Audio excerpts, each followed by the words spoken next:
Here in Siminding, there's a Michelin star restaurant. Uy, ang lala. Close siya. Close siya, guys. Two star. Since close ang Michelin star, photoshoot na lang tayo. So we have a challenge today because we're going to a Michelin store. Let's talk like, we're ano na lang.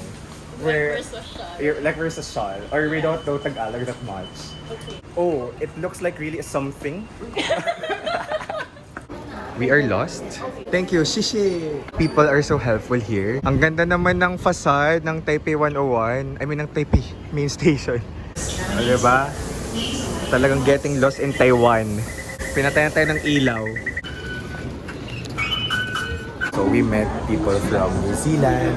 Yung savings nila, for example, for 1 month ay kaya na isang taon na magta-travel sila sa Southeast Asia. Pag akyat ng escalator, talagang walk to the left and stand to the right. Hi guys, ni hao from Taipei, Taiwan. So I am Dave and I am the Kuripot Traveler on Facebook. So ngayon, mag-explore tayo. We'll explore Taiwan again. So ang first stop natin ay itong cafe na malapit sa hotel namin. So sinamahan ko lang naman talaga si Lily tapos si Claude na magkape. So ayun, nandito tayo sa Taipei. Marami tayong activities na gagawin. And syempre, I book the activities via Klook. Kagabi, nag-pub crawl tayo. Okay, nag-bar hopping tayo. So you can click the link sa comment section kung gusto nyo makita yung iba't ibang activities and items like this na ginagamit ko ngayon, eSIM, para stay connected kayo dito sa Taiwan. And of course, kapag magbubook kayo, ay yung promo code Dave Gino para maka 5% off kayo kapag magbubook kayo sa Klook. Hindi siya exclusive lang para sa Taipei activities. Pwede rin other countries such as Korea, Thailand, and many more. Okay, basta available sa Klook. So, guys, kaja. Let's go!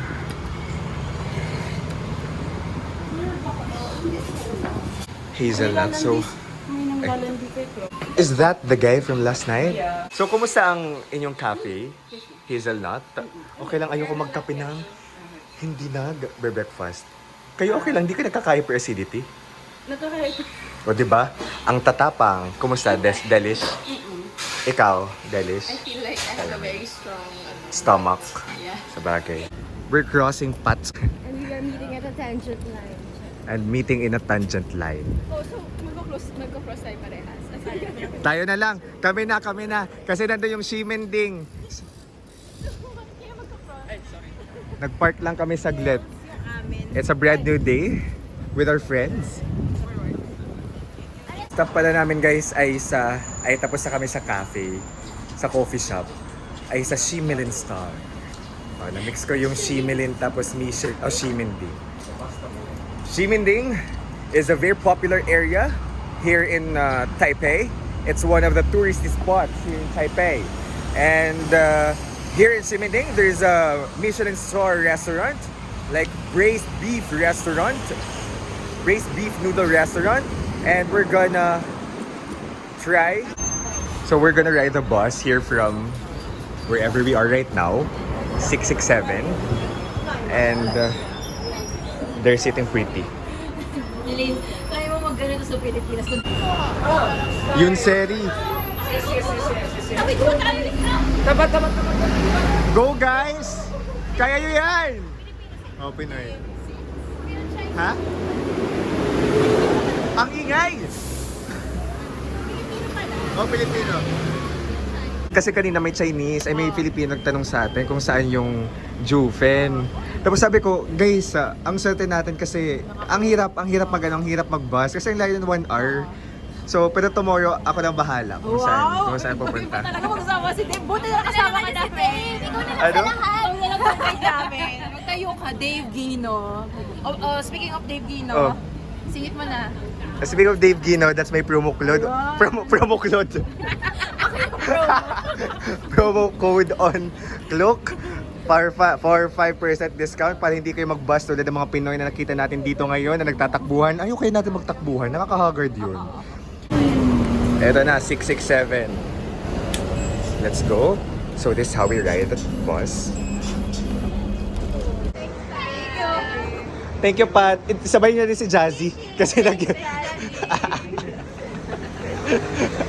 So we have a challenge today because we're going to a Michelin star restaurant. So we're gonna talk like we're star, spell star.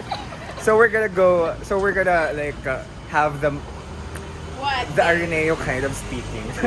Joke lang. joke lang. Uy, I have a lot of friends from Araneo. let's talk like we're ano na lang. Like we're social. Or we don't know Tagalog that much. Okay. So that's our challenge. Starting now. So are you excited to go to the Michelin star? A bit medyo. A bit medyo. Because we're like gonna walk and then we're gonna go kanan daw. So where's the canon? Oh, there's the canon. Escanita. And the Escalita. I love the Escalita. Oh, it looks like really something. Ayoko. Tingnan natin. Let's see if something. This looks something new. Something bago. Uy, ang lala. Close siya. Close siya, guys.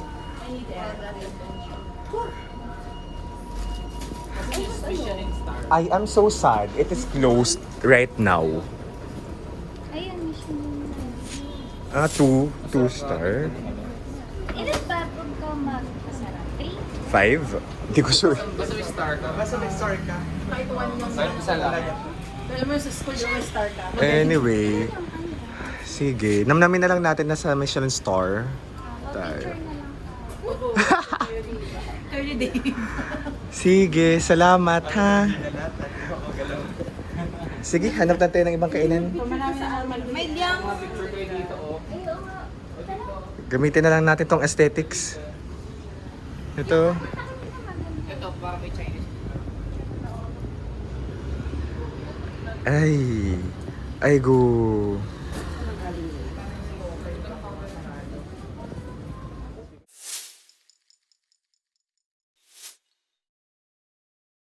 Since close ang Michelin star, photoshoot na lang tayo. Yan si Renz, ang magjojowa. Uy, very silent ang Taiwan kapag Sunday. Feeling ko maraming closed. Oo nga, na-check ko nga yung capital. Pero parang bukas naman eh. Yung sa art diba? Wow! Ang ganda naman ng facade ng Taipei 101. I mean, ng Taipei main station. Baba na ba, Az? Alright, let's go. Thank you to our navigators for today. Because guys, it's a tip. When you're traveling with a group, make sure to divide the labor para matitipid yung battery ng cellphone. And of course, the data. Ang ganda ng mga stations nila, no? Talagang hindi lang basta-basta yung mga Master Siomai. Talagang yeah. Doon kami pupunta next week with our Europe fam. Mitsukoshi. Europe fam. Ay! Mall talaga. Taipei main station. We are lost. But thank you, Shishi! And people are so helpful here sa Taiwan, yeah. It's a prank, guys. Yung pinasukan namin na hindi pa Taipei main station. It's a different building, but there's the Taipei main station. Ang saya naman kasi malost. At ito na, guys, ang totoong pa-Taipei main station. It's nice to be lost because we are able to explore yung pinakapasikot-sikot ng Taipei. Let's go. Ganito sumakay sa train station or MRT dito sa Taipei. Dapat yung In-achieve namin yung Hindi po namin achieve ang bagat. yung effect ng hangin sa buhok. Wala. Ito, nasakay na tayo. Diba? Talagang getting lost in Taiwan.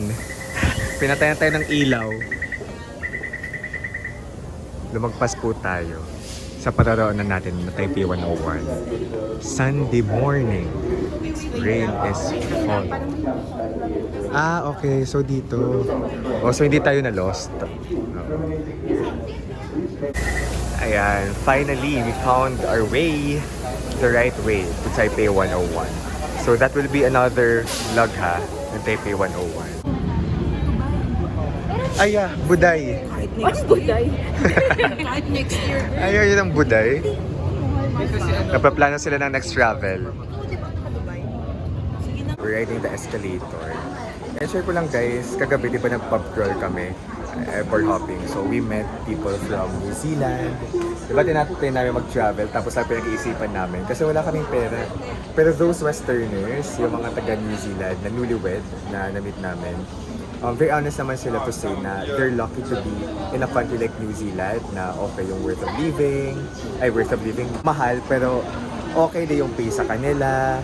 So sabi nila if mag-aano, yung savings nila for example for 1 month ay kaya na ng, for example, 1 taon na magta-travel sila sa Southeast Asia.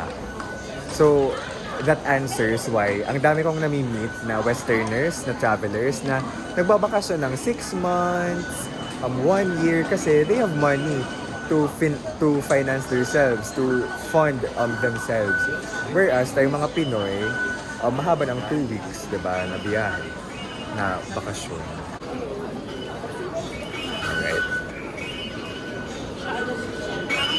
Oh, ayan, 78 na lang. Kailangan natin magpa-load. Oo, mamaya.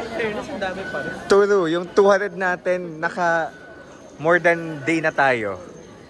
So, kailangan nyo guys ng Easy Card para sa transportation. So, itong pinili ko, Spy Family, because I love Spy Family na anime. Ayun guys, thank you so much for watching. So, yan ang Sunday morning adventure natin. Ngayon lunch na. Sunday morning adventure here in Taipei. So we attempted to go to a Michelin star na restaurant, but apparently it's closed on Sundays. So make sure na lang din to search kung open yung mga gusto yung puntahan na places para hindi sayang yung effort niyo. But it's also nice to get lost as I've said earlier kasi ang wala, may mga unexpected kang nakita, mga eskinita na aesthetics pala, na makapag-picture taking kayo. And feeling ko mas nakaka-immerse sa country yung nawawala ka. And ayun, you can use my promo code. Dito si Claude. Nandito si Claude. Promo code Dave Gino para sa 5% off sa any of your booking sa Klook. So ito ginagamit ko ngayon na SIM card. Galing to sa Klook. Pwede din kayo bumili sa Klook ng Easy Card, ganon, para mas makamura kayo. And ito yung pag-akyat ng escalator, talagang walk to the left and stand to the right. Ayan. So that's it guys. Thank you so much for watching. Sana kahit papaano, nadala ko kayo dito sa Taipei, And visit Taipei kasi visa-free pa rin siya for Filipinos until 2024. And feeling ko ma-exit pa rin naman siya. So thank you. Bye-bye. Xie xie.